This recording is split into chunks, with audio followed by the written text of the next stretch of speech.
FADEC Fault left or right ICAS message can be triggered when there is a delta between wrap probe temperatures of greater than 3 degrees. The delta can be caused by sunshine on one probe and shade on the opposite probe, or by running only the APU on aircraft serial numbers 750, 119, and below. Running only the APU on serial numbers 119 and below only aspirates the left-hand wrap probe. On both FMS units, select the Progress button, page 3 of 3.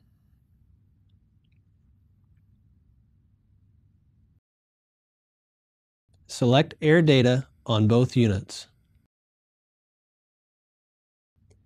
If the delta between the SAT is greater than 3 degrees, you may see FADEC fault codes 354, 355, and 356. To eliminate this temperature delta and FADEC faults, the airplane can be positioned so wrap probes are in the sun, or start both engines to begin aspiration of the wrap probes.